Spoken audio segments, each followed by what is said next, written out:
brought by the volunteers and the young people who were there protesting for our rights. अब डर रहा है नरेंद्र मोदी, डर रहा है क्योंकि इनका जेल में जाने का नंबर है। दोस्तों बहुत बहुत स्वागत करता हूं आप सभी का। जंतर मंतर हिंसा केस में आज छात्रों की बहुत बड़ी जीत हुई है। आज कोर्ट ने सरकार के सभी मंसूबों पर पानी फेर दिया। जो काम देश की सबसे बड़ी अदालत सुप्रीम कोर्ट को करना चाहिए था, आज वो काम दिल्ली हाई कोर्ट ने करके दिखा दिया। दरअसल आज दिल्ली हाई कोर्ट में 2 याचिकाएं लगाई गई थीं, जिस पर सुनवाई करते हुए दिल्ली हाई कोर्ट ने बहुत बड़ा फैसला सुनाया। वहीं देश के तमाम वकील भी अब छात्रों के समर्थन में आ गए हैं। अब देश में राष्ट्रपति शासन लागू करने की डिमांड भी तेज हो चुकी है। लोगों को इस सरकार में भरोसा नहीं रहा, इसलिए अब राष्ट्रपति शासन की भी डिमांड की गई है। तो आज कोर्ट ने क्या कुछ फैसला सुनाया है। दोस्तों आज की वीडियो हमारी बहुत ज़्यादा इंपॉर्टेंट है। वीडियो अगर आपने देखना शुरू किया है तो अंत तक देखिएगा, जिससे मुद्दा आपको आसानी से समझ में आ जाए। दोस्तों आपको याद दिला दें, सुप्रीम कोर्ट में कुछ दिन पहले जंतर मंतर हिंसा केस मामले में एक याचिका लगाई गई थी, लेकिन सीजेआई सूर्यकांत ने उस याचिका पर सुनवाई करने से साफ तौर से इनकार कर दिया। उस याचिका में दिल्ली पुलिस की बर्बरता का जिक्र किया गया था।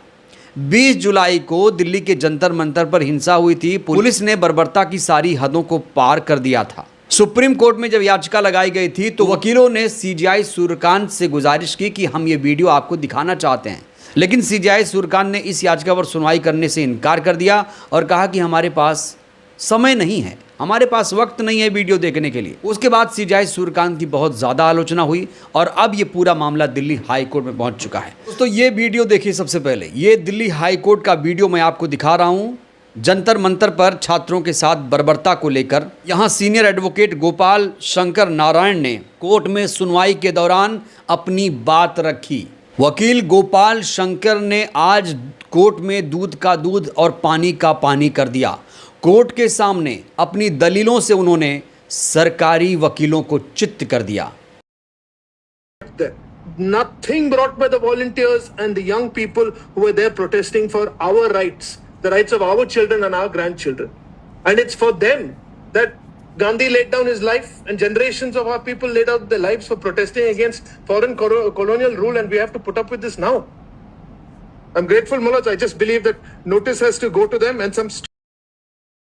तो जो दलीलें देश की सबसे बड़ी अदालत में पेश होनी चाहिए थीं, वो आज दिल्ली हाई कोर्ट में पेश की गई। अगर सीजेआई सूर्यकांत जंतर मंतर हिंसा केस में सुनवाई कर देते तो आज दिल्ली हाई कोर्ट में ये केस नहीं जाता और आज सरकार की इतनी ज़्यादा फजीहत नहीं होती। दोस्तों आपको बता दें, आज दिल्ली हाई कोर्ट में 2 याचिकाएं लगाई गई थी। पहली याचिका हिंदू महासभा की तरफ से लगाई गई थी। हिंदू महासभा ने अपनी याचिका में अजीब दलील दी। हिंदू महासभा की तरफ से कोर्ट में कहा गया कि ये जो प्रोटेस्ट चल रहा है जंतर मंतर पर, इसमें विदेशी फंडिंग हो रही है। विदेशी फंड से ये आंदोलन प्रदर्शन चल रहा है। ये पहली याचिका हिंदू महासभा की तरफ से लगाई गई। और उसके बाद दूसरी PIL, एक NGO सेव इंडिया फाउंडेशन की तरफ से लगाई गई। इस याचिका में ये जिक्र किया गया कि पुलिस पर हमला प्रदर्शनकारियों ने किया। जब कोर्ट में सरकारी वकीलों ने छात्रों को गुनहगार बताना शुरू किया, तब जाकर कोर्ट में सीनियर एडवोकेट गोपाल शंकर ने अपनी दलील दी और उसके बाद पूरा केस शीशे की तरह साफ हो चुका है। इन लोगों ने अपनी याचिका में ये भी डिमांड की थी कि जो CJP का प्रदर्शन चल रहा है उसे रोका जाए, इसमें अदालत हस्तक्षेप करे, लेकिन अदालत ने इस पूरे मामले में हस्तक्षेप करने से साफ तौर से इनकार कर दिया। हिंदू महासभा की तरफ से कोर्ट में जो याचिका लगाई गई थी उसमें ये आरोप लगाया गया था कि ये जो प्रदर्शन चल रहा है विदेशी फंडिंग से चल रहा है, लिहाजा इसकी जांच NIA या CBI से कराई जाए।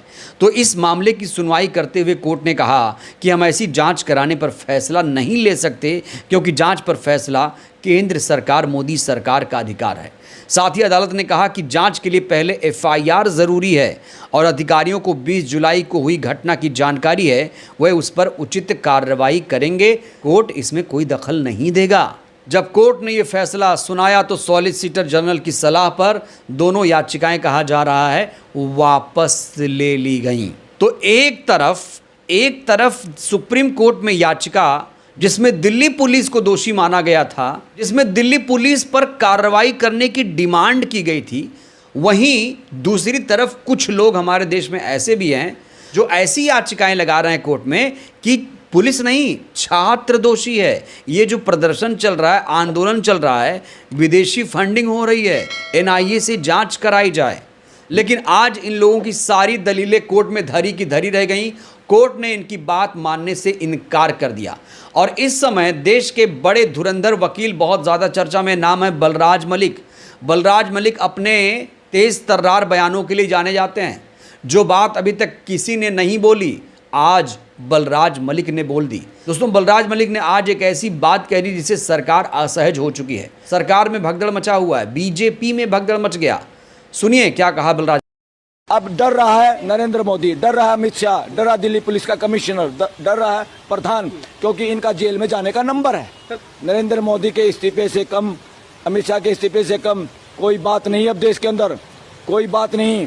इनको बर्खास्त करो, तुरंत राष्ट्रपति शासन लागू हो और नए इलेक्शन हो बैलेट पेपर से। सुप्रीम कोर्ट ने अपराध किया देश के प्रति और संविधान के प्रति। सुप्रीम कोर्ट भी तो अपराधी हो सकती है, ये थोड़ा सुप्रीम कोर्ट अपराधी नहीं।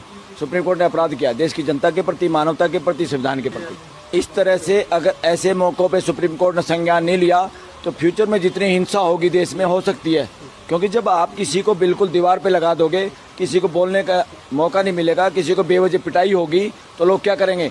लोगों को आत्मरक्षा करने का अधिकार है। रूल ऑफ लॉ फॉलो करके लोग धरना दे रहे हैं, लोगों का मौलिक अधिकार है।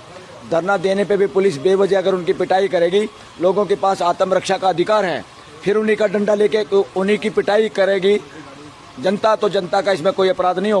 अगर बिना वजह पुलिस वाला लाठी मारता है, ये पुलिस वाले का अपराध है, और जनता अपनी आत्मरक्षा में उसी की लाठी खोस के उसी की पिटाई कर सकती है, ये आत्म सुरक्षा में माना जाएगा। लेकिन सर, लोग बैठे हुए लाखों लोग दिल्ली आ गए, सरकार फिर भी इस्तीफा नहीं ले रही, क्या मजबूरी सरकार की? अरे सरकार कब्जा किए बैठे। तो यहाँ बलराज मलिक साहब दो बड़ी डिमांड कर रहे हैं। कह रहे हैं कि देश में अब राष्ट्रपति शासन लगाया जाए, गृह मंत्री प्रधानमंत्री का इस्तीफा होना चाहिए, और जो चुनाव हो, राष्ट्रपति शासन के बाद जो चुनाव होगा वो मशीन से नहीं, वो बैलेट पेपर से होना चाहिए। क्या आप लोग बलराज मलिक जी के इस मांग का समर्थन करते हैं? दोस्तों, आप लोग भी अपनी राय दीजिएगा। बहुत बहुत धन्यवाद। आ जाओ, आ जाओ, अरे आ जाओ, कौन रोक रहा है? कौन रोक रहा है? आ जाओ, आ जाओ, धरना यही है, धरना यही पर। आ जाओ, आ जाओ, आ जाओ, आ जाओ, कौन रोक रहा है? आ जाओ, आ जाओ, आ जाओ। ट्रिपल अंदर नहीं आएगा तो लोग यहाँ आ जाएंगे। आप डिसाइड कर लो करना क्या। सर की यूनिफॉर्म दिखाइए। अंदर लोग भीग रहे, गद्दे भीग चुके हैं, सारे स्टूडेंट्स भीग चुके, कपड़े भीग चुके, बीमार गिर रहे। सर की यूनिफॉर्म दिखा दीजिए, देखिए कैसे टाइड की सफेदी जैसी चमक रही है। भैया, मैं खुद कोटा राजस्थान से आया हूँ, और आप लोग सर के जूते दिखा दीजिए। बारिश की एक बूंद तक यूनिफॉर्म या इस पर नहीं है। पैर खराब हुए, देखिए, पैर खराब हुए। देखिए सर को, देखिए सर की यूनिफॉर्म कैसे चमक रही है। और सर कह रहे त्रिपाल नहीं लेकर जाने देंगे, स्टूडेंट को भीगने दीजिए जब तक ऊपर से आदेश नहीं आता है। ये सर का टेंट है। और सर का टेंट देखिए, बिल्कुल ये एक टेंट लगाया है सर ने, ऊपर और एक टेंट है। सर इसके ऊपर ना स्लैब का, सीमेंट का स्लैब भी बना लीजिए।